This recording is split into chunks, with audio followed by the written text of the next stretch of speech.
We're going to divide polynomials today. We've already talked a little bit about adding and subtracting and multiplying. So today we're going to talk about how we divide.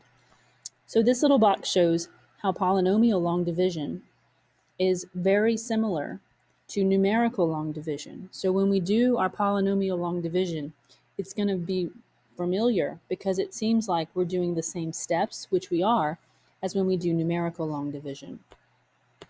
Okay, so let's do this example up here. We're going to divide, go back to my black pen. We're going to divide 6x squared plus 7x plus 2. We're going to divide it by 2x plus 1. So where we're going to start our, remember, let's name these things first. Remember, this is called our dividend. And this, what we divide by, is called our divisor. And then the answer we get is always our quotient. And sometimes when we divide, we get a remainder. If it divides evenly, then we don't get a remainder. But if it doesn't divide evenly, then we're going to get a remainder. Okay, so where are we going to start? We're going to start however many terms the divisor has. We count that many terms over into the dividend, and that's where we begin. So what we want to put here, the first term of our quotient, we want it to multiply to 2x plus 1, and we wanted to get 6x squared. So we're going to say, what times 2x gives me 6x squared?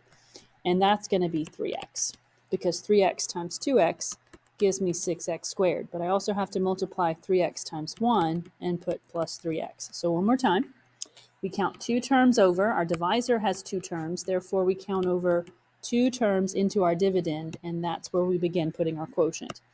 And we always want to look at this first term here, because this first term tells us what we need our first term in our quotient to be. So what times 2x would give me that first term in the dividend, 6x squared. So after we multiply, we subtract. That's the steps for long division. So 6x squared minus 6x squared is 0. 7x minus 3x is 4x. And then after we subtract, the next step is to bring down the next digit when we're numerically dividing, but when we're polynomially dividing, we bring down the next term. So 2 is the next term, so I'll bring that down. And then I do the same process all over again. So I'm looking here. I need to put a 4x right there so that when I subtract, that first term goes away like it did the first time with the 6x squared. So I'm going to say, what times 2x would give me 4x? And that would be 2. So I know 2 times 2x gives me 4x, and 2 times 1 gives me 2. And then after I multiply, I always subtract. So when I subtract here, I get 0. 4x minus 4x is 0.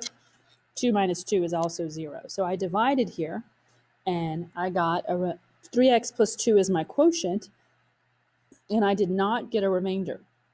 So since I did not get a remainder, we say that it divides evenly. So we'll put that. No remainder means divides evenly. And if a polynomial divides evenly, if two polynomials divide evenly, then that means my divisor is a factor of this polynomial. So let's try it again. Let's divide using long division. I'm going to make my little house. I'm going to put my dividend goes inside the house. And I'm going to divide by x plus 5. So I'm going to do it again. My divisor has two terms, so I'm going to count over two terms, and that's where I'm going to start. So I need to multiply that first term x by something to get 4x squared. So what times x gives me 4x squared? It would be 4x, wouldn't it? So 4x times x gives me 4x squared, and 4x times 5 gives me 20x. And then after I multiply, I always want to subtract. 4x squared minus 4x squared is 0. 23x minus 20x would give me 3x. Then the next step would be to bring down the next term. So then I figure out what is the last term of my quotient. What times x would now I'm looking here, what times x would give me 3x. So that would be a plus 3, wouldn't it? So now I'm going to multiply 3x. 3 times x is 3x, and 3 times 5 is 15. And then I'm going to subtract. 3x minus 3x is 0. Negative 16 minus 15. Be careful because I'm subtracting. Negative 16 minus 15 is negative 31. So in this case, I got a quotient, which is 4x plus 3, But then I also got a remainder. So this is how I write my remainder. I always put a plus, and then I put my remainder over my divisor, like it's a fraction, part of the whole. Okay, we're going to do that one more time before we move on. So this one's a little different. 3x to the fourth minus 4x cubed. It's a little bit longer. Notice we're missing an x to the first term here. Not all the terms of the polynomial are present. So 3x to the fourth minus 4x cubed plus 12x squared. So I'm going to put a placeholder, 0x plus 5. And then my divisor is also missing a term. So I'm going to put x squared plus 0x plus 1. So I'm always going to put a placeholder for any powers that are missing. So my divisor has 3 terms, so I'm going to count over 3 terms, and I'm going to start over right over the 12x squared. And I'm looking for the 3x to the fourth, remember? So what times x squared gives me 3x to the fourth? And that would be 3x squared. So I'm going to multiply now. 3x squared times x squared gives me 3x to the fourth. 3x squared times 0x would give me 0x cubed. 3 times 0 is 0. And 3x squared times 1 would be 3x squared. And then I'm going to subtract. Notice I'm lining up my like terms. That's why we put our placeholders in. So I'm going to subtract 3x to the fourth minus 3x to the fourth is 0. Negative 4x cubed minus x cubed would be 0x cubed would be minus 4x cubed. 12x squared minus 3x squared is 9x squared. Bring down the next term, and you're ready to do it again.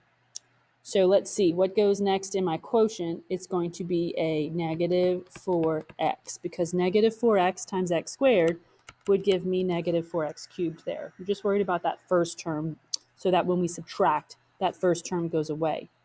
Negative 4x times 0x would be 0x squared, and negative 4x times 1 would be negative 4x. And then I'm going to subtract. You got to be careful here because you're subtracting a negative sometimes. So negative 4x cubed minus negative would be plus, so that would be 0.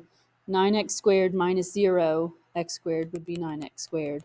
And 0x minus negative 4 would be 0 plus 4, so that would be plus 4x. And then the last term has to come down. The last term is a 5. And then I've got one more term to put in my quotient. I think it needs to be a 9, because 9 times x squared would give me 9x squared. 9 times 0x would give me 0x, and 9 times 1 would give me 9. And then when I subtract, I get 4x minus 4. So I do get a remainder, so it does not divide evenly. So my quotient is 3x squared minus 4x plus 9, and then I put a plus, and then I always put my remainder over my divisor. And that's how you do long division. So the next question is x minus 2 a factor of p of x equals x to the fifth minus 32? To determine this, substitute in x equals 2 or use long division. So we've got two options here. If x minus 2, and this goes from the last lesson, if x minus 2 is a factor, then remember x equals 2 is a 0. So if I plug in 2 for x, I should get 0 for y, shouldn't I? 2 to the fifth minus 32. And 2 to the fifth is 32. So I do get 0. So I think that x minus 2 is a factor. Or I can use long division to prove it. I can divide, because we know that if you divide by a factor, it should divide evenly. You should not be getting a remainder. So I've got all these placeholders I've got to put here. So that makes it a little tricky. Actually, you know what? We're going to wait, and we're going to talk about finding a factor after we talk about the next type of division, which is synthetic division. Synthetic division simplifies the long division process for dividing by a linear expression x minus a. So that's the first thing. We can only use this new process called synthetic division if we're dividing by x minus a. So x minus a number. So either x minus 7 or x minus 4 or x plus 2, because that's x minus negative 2. So let's see what we're going to do. We're going to write the coefficients, including zeros if there's a term missing, in standard form. So this is my 1x cubed minus 14x squared plus 51x minus 54. So I'm going to put my coefficients, not the variables, just the coefficients. And then whatever I'm dividing by, x minus a, it's the a that goes in the little box here. So since I'm dividing by x plus 2, that's the same thing as x minus negative 2, isn't it? So we're going to put negative 2 in the little ledge on the little box here. The first thing we do is we bring down the first coefficient. So we bring down the 1. We multiply the 1 by the number in the box. 1 times negative 2 is negative 2. And then we add down. We add down. Negative 14 plus negative 2 is negative 16. Then negative 16 times negative 2 would be positive 32, and then we add down. 83 times negative 2 would be negative 166, and then we add down. So let's see what that would be. Negative 166 and negative 54.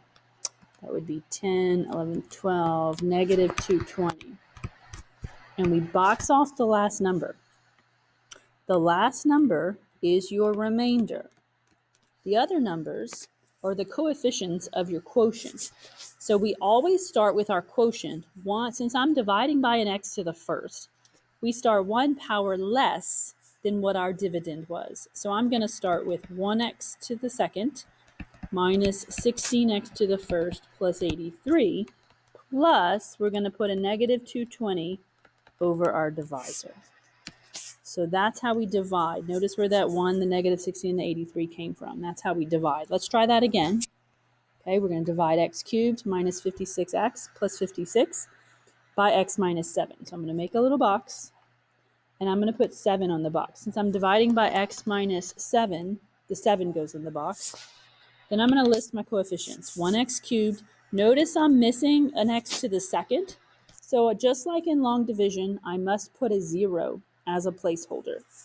Then negative 57, and then 56. Leave a space, because we're going to put some numbers there. And we always bring down the first number. That number we multiply times 7, and it goes here. 0, then we add. Remember, we add down. 0 plus 7 is 7. 7 times 7 is 49. Negative 57 plus 49 is negative 8. And then negative 8 times 7 is negative 56. Add down and you get 0. If we box off the last number, remember the last number is always your remainder. So what we get is we start 1 power less than the x cubed. So we have 1x squared plus 7x minus 8 with no remainder. And so there's our quotient. So for the first one we did get a remainder. So notice, does not divide evenly. So not a factor. So x plus 2 is not a factor of that polynomial. And here we got no remainder. No remainder. So x minus 7 is a factor of this polynomial. Good. So now we know 2 ways to do polynomial long division. We've just got one little more thing to talk about, something called the remainder theorem. We can use synthetic division and the remainder theorem to find the value of a function. The remainder theorem says that whatever remainder, when you do synthetic division, the remainder you get is p of a. So like if you're dividing p of x by x minus a, the remainder you get is p of a, and I'll explain that. Let's do the example. So this means that the synthetic division will give you the value of the polynomial at x equals a. So let's talk about that. Okay, so we're going to divide d to the fifth minus 2d cubed minus d squared plus 2. We're going to use synthetic division to find p of 3. So whatever you're finding, whatever x value you want to find, whatever y value you want to find at any x value, you put that x value in the box.